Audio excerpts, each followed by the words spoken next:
Hello and welcome back to my channel. This video will be concerning the strength of the final 16. Specifically, I'm ranking them based on how well they do against the 2.0. It's not a power scaling thing, because I stay away from that like the plague, but I'm just ranking them on how good I think they are against the 2.0. Now, Theropod Rex, 20 feet, about 22 feet in height and 52 feet in length, and weighing a distressing 7 tons. I'm gonna be honest, Theropod Rex is not my favorite. Is far from my favorite of the final 16. Its armor from the belly swords doesn't really protect most of its body, where the 2.0 would end up aiming at, but its height would allow it to get bites in at the 2.0's neck more easily due to its slashing bite. But well, it weighs 7 tons, which is less than the 2.0, and with how tall this thing is, it's going to get knocked over.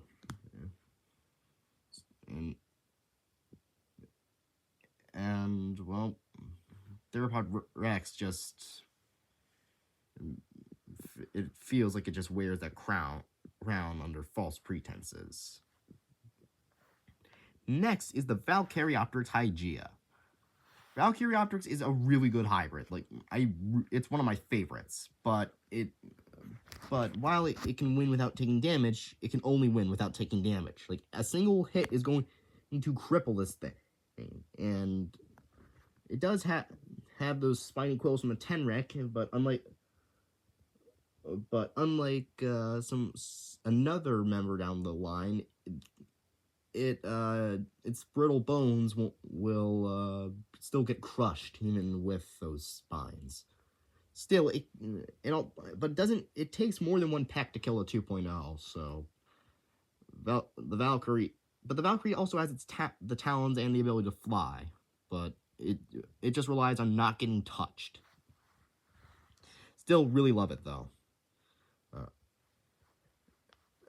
Next up is a hybrid that I have kind of hated for a long while, Lucanovenator. Lucanovenator actually recently kind of grew on me because of the one thing in Goju Center's Final 8 with the jungle scenario, where I kind of liked its outline. And I started to appreciate it a bit more. I like the sort of spikes from the Sorapelta and the Stegoro's Tail Thagomizer, and I overall really like it. However, I'm ranking it as like the third least good because, well, it would take a little bit to actually win, but it overall is still a pretty good hybrid. I might have placed it a bit too low, but it still is really hard to get past some of my personal picks for the strongest ones. Then there's Gigantotherium, which is... it's good. It's fine. It's a bit small, but, well, 8.5 tons isn't really small, but it just feels kind of small to me. I do like how we were able to get a mostly ape-like hybrid in the final 16. It's basically what Primatus Rex should have been.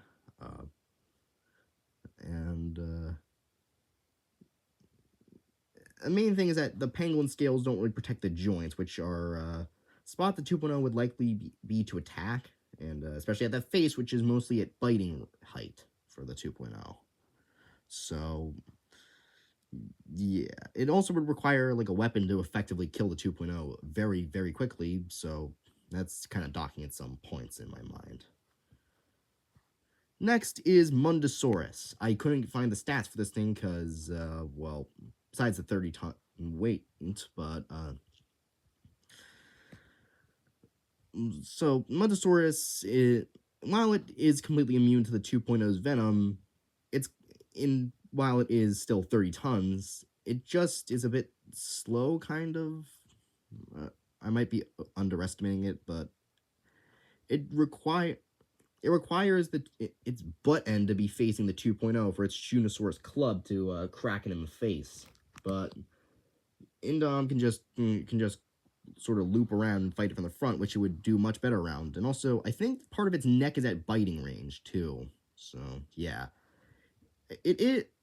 I do like that it's near impossible to climb onto, but there are some others who do this a bit better further down. Now, this one is one of my favorite ones. Arctosaurus horium. Or horridum, I mean.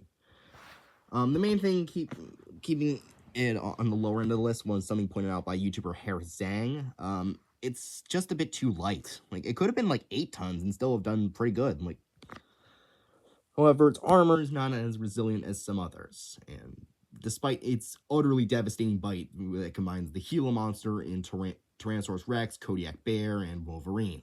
And those bear arms are still nasty. The big bad brutal reptile bear is it's a really strong hybrid, but it just suffers from a slight lack in durability and lack in weight.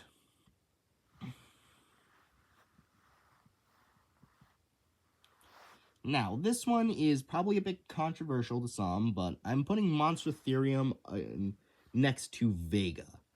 Both weigh more than enough to overpower 2.0, and Monstertherium could probably just bite the 2.0 head off, same with Vega, but their penguin scale armor can deflect most attacks, and Monstro, I actually would say, is the slightly better of the two due to its porcupine quills.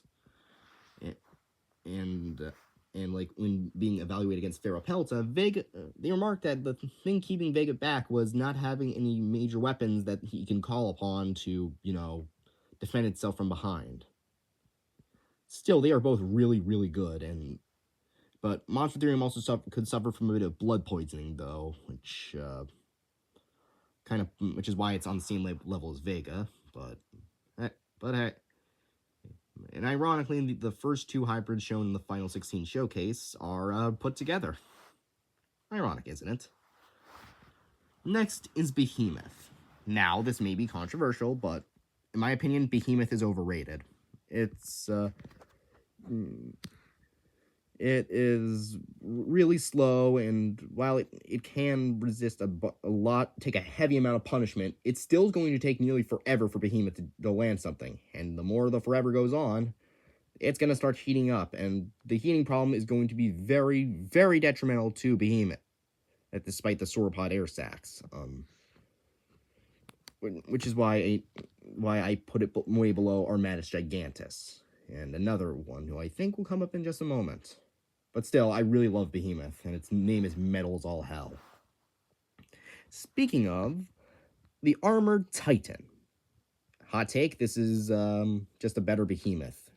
Similar type of armor, less heat dispersal problem, has better reach, much stronger claws, and basically is armed literally head to toe with spikes that can just cut things and cleave things in two, or smash them into pulp.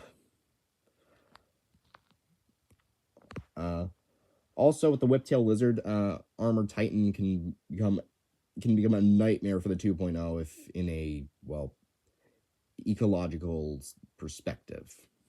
Just eating everything and crushing everything before the 2.0 can even eat.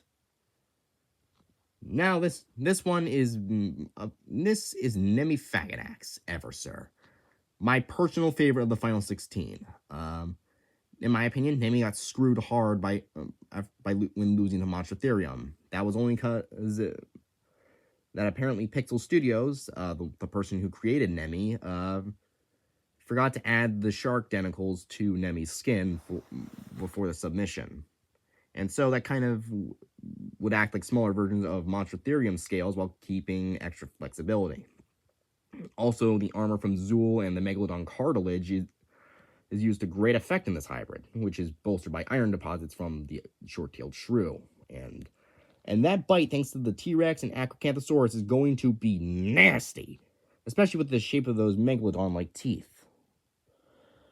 Also, Nemi's arms are incredibly jacked and I'd say would just be able to rip off the head of a 2.0 with enough force. And also, Nemi is higher up than Monstertherium and Vega because I think she would kill faster. And this is mostly because of, some slight personal bias, but Nemi is still really, really good. Next up is Armatus Gigantus. Armatus Gigantus is nearly as armored as Behemoth without suffering from the same problems that Behemoth does. It is nearly immune to the 2.0's venom, can stomp it out with a single hit, can basically cleave it in half of that Stegoro's tail, which is slightly cropped out, and its vitals are well out of the 2.0's reach. Overall, Armatus Gigantus is probably the best hybrid on paper. Well, besides Behemoth, but actually most sauropods are the best on paper, but Armatus, in my opinion, is the best. Next is the Ferropelta. Ferropelta's creator, Omega Pictures, said, oh no, it's not about, like, winning quickly, it's just about winning. So, they basically just made Ferropelta so unbelievably hard to kill that the 2.0 would just starve to death while trying to kill it, due to the shrew's, hyperactive metabolism. And the more the Indom fights, the more exhausted it'll get, and that just means more time to slip up and then just get their bones shattered by that tail from the Anodontosaurus, or from the beak and horn from the Triceratops. Ferropelta is near impossible to injure by the 2.0, but suffers from a lack of ability to end the fight quickly. Ferropelta is, in my opinion, is tied with the next entry, Akira, or Spinovenator bellator. Akira is, I didn't know like too much about Akira. I was like, wait, how is this thing almost as good as Gilgamesh? I then saw Yokamation Studios' video on it, and I realized, oh wow, yeah, this thing is probably one of the strongest hybrids in the competition. So after realizing those jaguar claws are probably stronger than the 2.0's arms, it is just as, if not more intelligent than the 2.0 itself. Probably has an equally powerful bite due to the porcupine adding iron to the teeth, and also the mongoose or weasel making its skull a bit longer, allowing for extra muscle attachment, and the barn, the owl and porcupine makes any attempt at biting Akira a fool's effort, as he'll just leave the 2.0 with a mouthful of spines. Also, Akira is fairly light at around... Seriously, what is wrong with my camera? It's around 6 tons. So, but unlike Arctosaurus, it can actually take a few hits from the 2.0. It can consistently keep up with the 2.0, especially due to its painkillers from the grasshopper mouse. And now, here are the final two, Gilgamesh and Tyrannoceratops. Even though Goji Center said they're equal, I'd say Tyrannoceratops is the slightly better of the two because of its offensive advantages, and also it basically having no way to effectively kill it. It's as Mean Green Good to Go, its creator, and pretty much planned for everything possible, such as Staganelopus to prevent the sharpened metal pole from killing it. It did Mastodon to increase the strength of its bone. No, not Mastodon, a Southern Mammoth. Scaletosaurus for the legs, or specifically armor on the legs, Ankylosaurus for armor across the whole body, Alamosaurus for increased size, and Osteoderms on the underbelly, and Gilgamesh having more defenses on the top side, and having nearly as good defenses as Tyrannoceratops from below, mostly due to the Simassukis. Well, these two are just as good both are just as good as the other. And personally, if it came down to a fight between these two, I think Tyrannoceratops would win, but only barely. And by the way, this video is not a versus thing. It's just them against the 2.0. And yeah, that's my ranking of the final 16 from worst to best. Also, please do not harass any of the creators who made them. They're very skilled geneticists, and I really do like their work. Just some I enjoy a bit more than others. So that's it. Bye.